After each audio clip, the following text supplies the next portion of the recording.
Hello, I'm Robert, and you're welcome here in my busy little shop. On today's episode of What's on My Workbench, it's going to be doing some maintenance on my splitter. It's been, I think it's probably been about 8 months since I sharpened or honed this splitter, and it's still pretty sharp. That's the best time to sharpen it, is when it still has quite a bit of that. You're spending more time just kind of honing and polishing what's already there. Now, if you don't want to go through the sharpening process, Weaver does offer a service where you send that blade to them and they have it honed and shipped back to you. But once again, if you've not nicked it or done some type of, created some kind of damage to it, I don't think you really need to go through that. The sharpening process is really pretty simple, and I'll set up over here and show you. I'm glad you're in the shop with me today. So the blade is easy enough to remove. It's got two screws that have a cap that uses an Allen wrench. And we'll just remove both of those.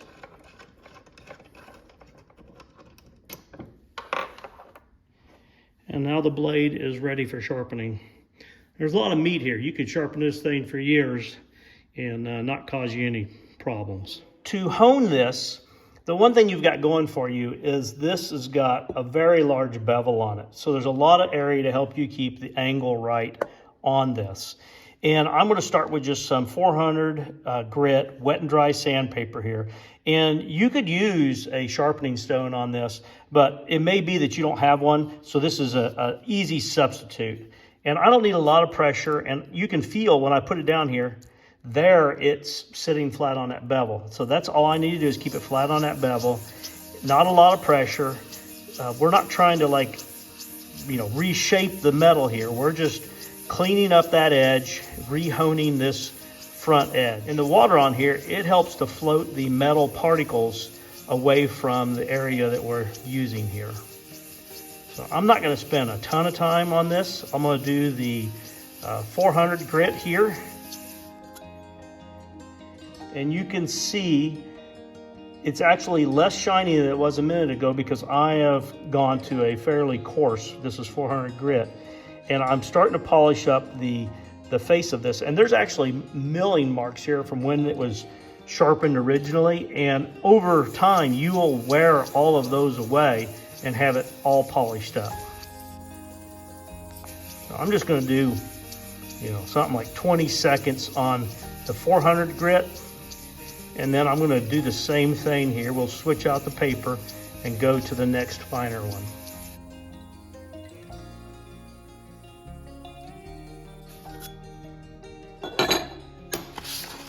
Next, I'm going to go to 600 grit.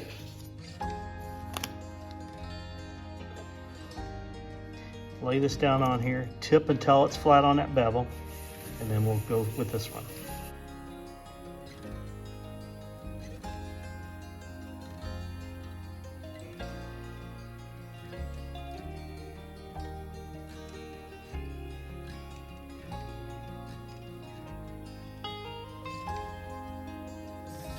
A little shinier here. 800 grit.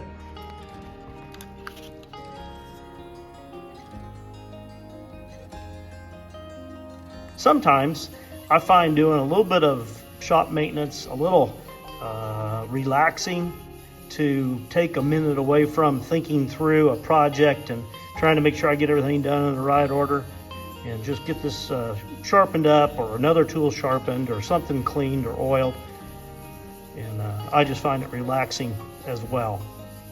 And it's nice to use a sharp tool.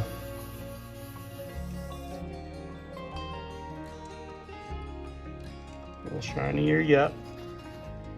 Next, I'm gonna go to the 1500.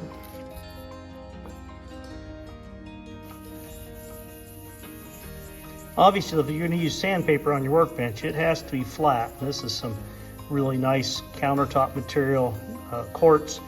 If you don't have that, you could buy a piece of glass, and I would recommend getting a 1/4 inch thick, because the lighter glass, depending on the surface you're on top of, it can flex while you're putting pressure on it.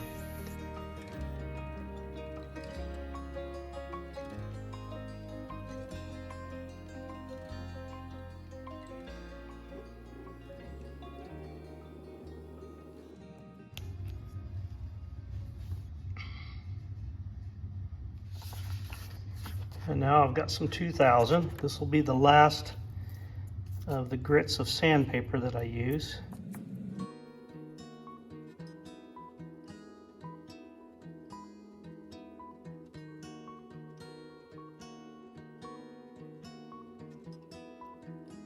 Those first 3 grits, the paper was black, and I've cleaned the blade between each of those. I don't want to carry any grit forward. You know, probably not that big a deal, but you'll see there's some black developing on here, and that is metal that it's taking off of the blade in the sharpening process.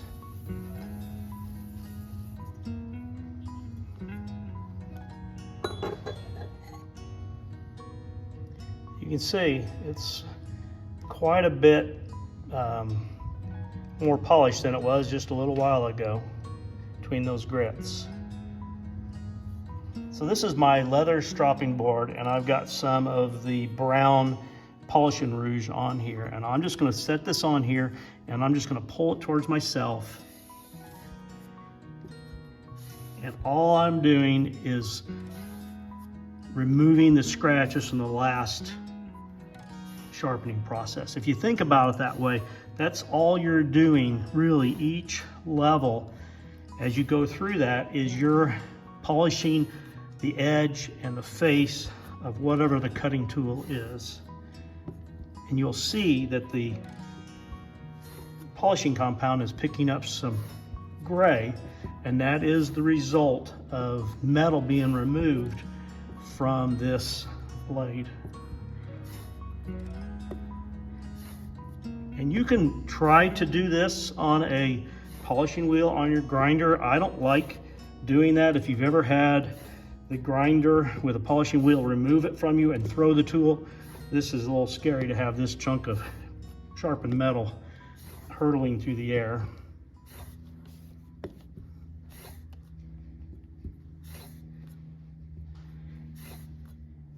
We're getting shinier yet. Let me go to the other side of this board. So now I've got the brown done. I'm going to go to the white, and I'm just going to give this a same treatment, polishing this up. It doesn't take a whole lot of pressure, and all we're doing is continuing the polishing process. If you think of it that way, that's kind of what you're doing when you're sharpening a knife, is you remove the marks of the last grit that you are using. And in this case, I'm using the white jeweler's rouge, and depending on where you buy it, it could be like 20,000 grits. So the last sandpaper you saw me use was 2,000. Then I went to the brown, which I believe my brown is about a 12,000, and this white is about a 20,000. And you notice I've never sharpened on the back side of it.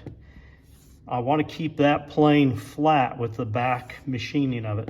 The only thing I might do is, when I'm finished, is to flip it over and rub it a couple of times, because you can feel if there's a wire edge, because you can get a wire edge here. There's really not, but so I'm just going to bring it over here and I'll just drag it just to make sure that there's no wire edge on there.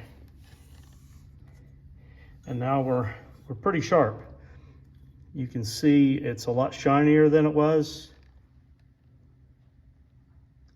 You can see the shirt I'm wearing.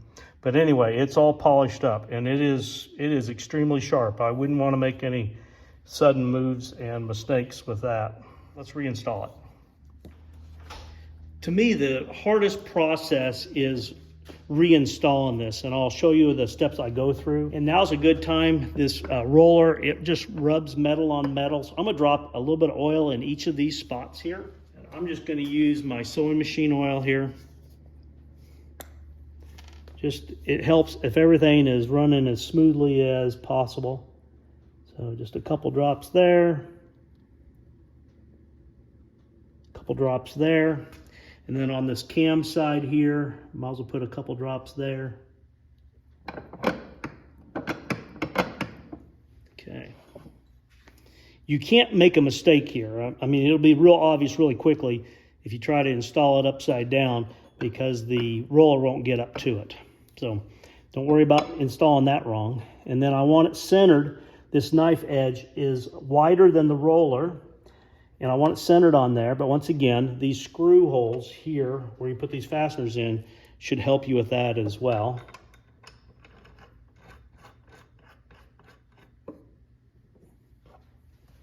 It'd be nice if there was like a little adjustment here to where it keeps the front edge in the same place so you don't have to reset this, but it's not that difficult of a process to do.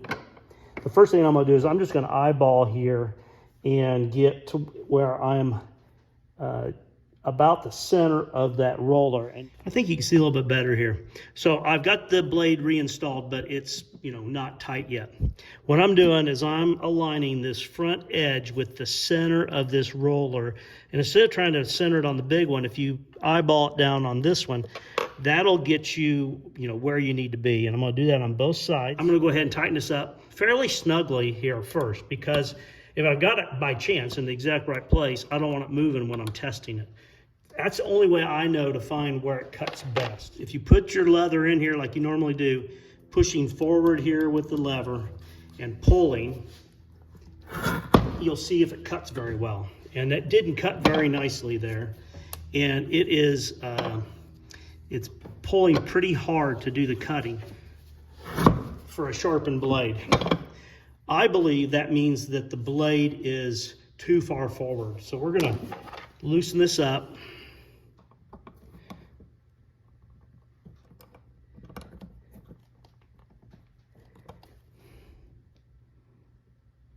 I just pulled it back, maybe too much, about a, 32nd of an inch is how much I moved it. And then we'll try again.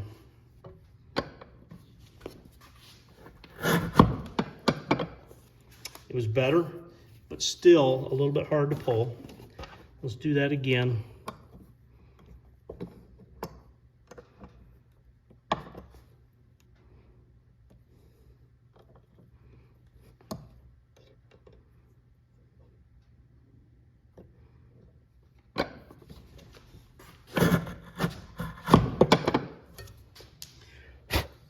And I'm going to try both sides because it could be one side is dialed in and the other one's not. I think I've got it pretty close. Let me try this side.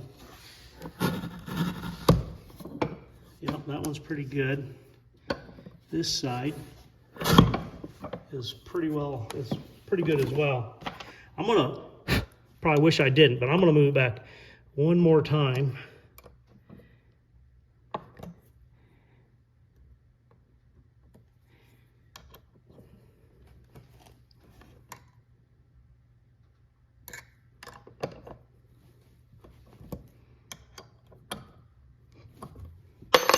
This left side is cutting easier than the right side. Well, they're pretty close. I'm gonna do one last adjustment, mostly on the right side of the blade.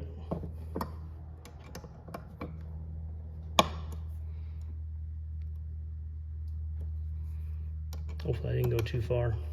If you go too far, then you'll notice that you have issues getting it to cut properly there as well. So you got to find that sweet spot.